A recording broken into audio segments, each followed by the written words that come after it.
My name's Colin Samples. I'm from Lakeview, Oregon, born and raised there. I have grown up in theater since I was born.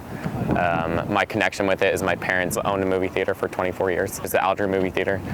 It's located on the main street, so it's downtown of our town. The movie theater was built in 1940. At the time, there was 3 movie theaters in the town. There was 1 drive-in and 2 regular movie theaters. Since then, we still have all the original equipment on premises. So we still have the platter, we have the old projector, the old boiler, the old popcorn machine, which is super cool. My parents wanted to get into the restaurant business because that was my dad's background, and they wanted to own their own businesses. So they just did a joint deal, had no experience in the movie theater business, and kind of just jumped into it, which in turn led to my brother and I growing up in the theater business. In 2014, March of 2014, we closed our doors because of the switch to the new updated system that went all digital. So there was no longer 35mm film, and you could only run movies that were digital.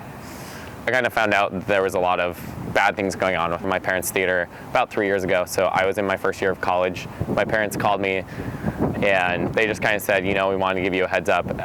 We're probably going to close the theater in the next year. It's just, we're not making money. We're really losing money, and it's a lot of effort for us to keep going. You could compare it to losing your childhood home. Small towns thrive on the tourist industry when travelers are going through, whether it's staying the night or they're there for athletic competitions. And if they don't want to stay the night and would rather drive through the night, all the businesses around are losing, not just the theater business.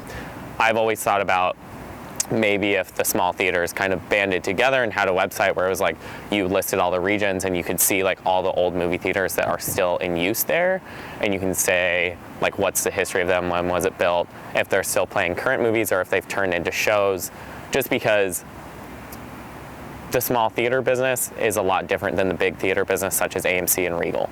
They have the money, they have the backing, whereas small business, they have themselves, they have the owners. And I think if you wanted to keep building, is you kind of would have to not necessarily work together, but share your tips and kind of promote each other. I mean, it's cross promotion. If I went and saw a movie in Albany and I was going to Lakeview and they were like, oh yeah, there's a small movie theater there, you should check it out, I would probably go check it out, but if no one told me, I would never look for it.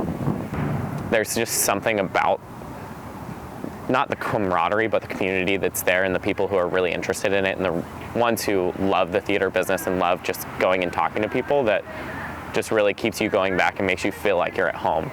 And even though the theater wasn't my home, it virtually was. So yeah, it's tough, it's difficult. It's something that I wish that when I bring people back home is I could still have it and have it running, just because to tell the stories and see it in its heyday would be cool.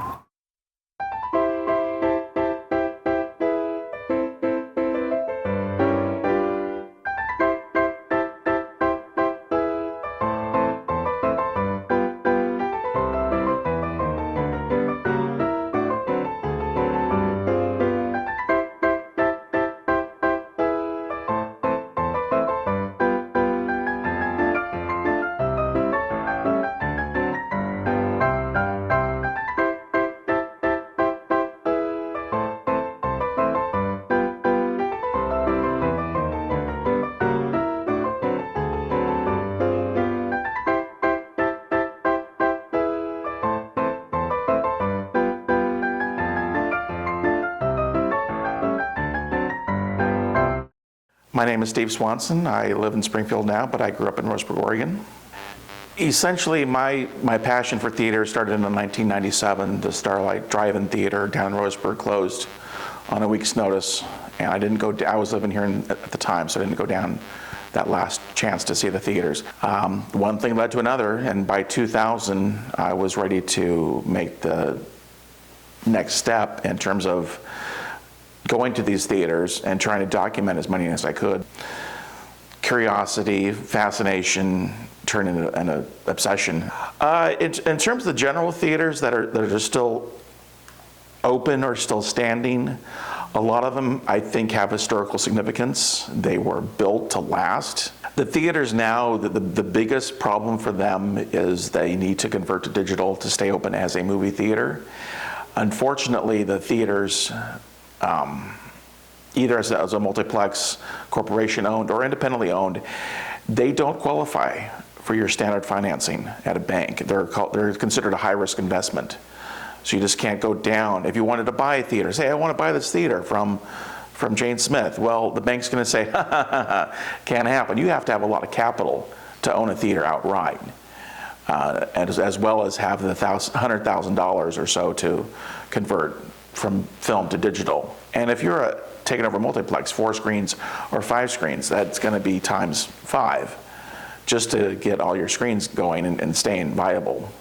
The Coliseum Theater in Tillamook, out on the coast, closed in January of 2014, and that was because the owner didn't want to convert to digital. He didn't want to spend the money. He closed it down for about 8 months, and then around August, he had 3 interested parties wanting to buy the theater. He chose a family that lived in Tillamook, and again, they had the capital to buy the theater, maybe outright. They had the money to convert to digital. But on top of that, once they did their renovations with their own money, the city, the Chamber of Commerce, chipped in another $35,000. When the city can chip in, or Chamber of Commerce, someone that has the ability to pull some strings to find the grant money for some of these theater owners is a big help.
Let's all go to the lobby.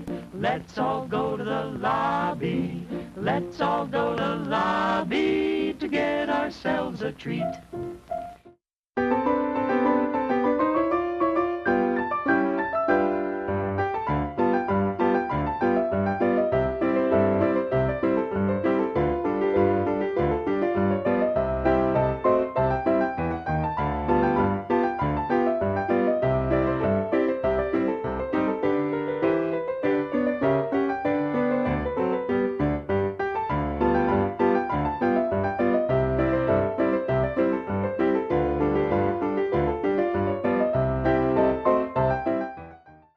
I'm Louise-Annette Burgess, and I'm one of the founding members of the Whiteside Theater Foundation, a 501c3, all-volunteer nonprofit that runs this theater and owns this theater. So we were very excited. The Whiteside Theater Foundation was able to host our first film presentation, our movie presentation. It was a digital projection of The Wizard of Oz. So it went really, really well. We had officially 503 people come out for our first show. And that is due in large part to the fact that the local newspaper picked up the story that we were hosting our first film. And previous to their running the story, we had sold 150 tickets pre-sold. And then after they ran the story, I went to check the box office numbers this morning. It was over 350. So in 24 hours, you can see they had about doubled our ticket sales in pre-sales. And then we sold a bunch at the door as well. So we were super excited. We were very fortunate to be gifted our projector. It's a $60,000 to $90,000 retail value, but we were gifted it by a local company called Polycom. It just happens on serendipity that one of our board members went to a vacation spot, the same vacation spot that somebody from Christie, the corporation, was vacationing at, and we were also donated the lens that will fit that projector for our throw for our theater. So we were gifted about $6,000 to $8,000 lens. We just are so grateful to all of our volunteers, and of course all of our donors and all of our members, and we couldn't do it without every single one of them. The resources are out there. You just need to know who to talk to. If I ever got into the theater business when I was older, I would definitely like an older movie theater, not the whole upgraded, all the fancy stuff, just because the quirks of an old movie theater, the old popcorn machines, the old signs, is even though it's not the greatest quality, it's an experience, and you can tell there's a lot of history in those type of places. And I think it's so interesting, even if it doesn't necessarily bring money to the owners, to just have that lifestyle and to have that extra thing to be like, yeah, this is really cool that I own it. I would love to do that eventually. I'm involved in historic theaters because I love them.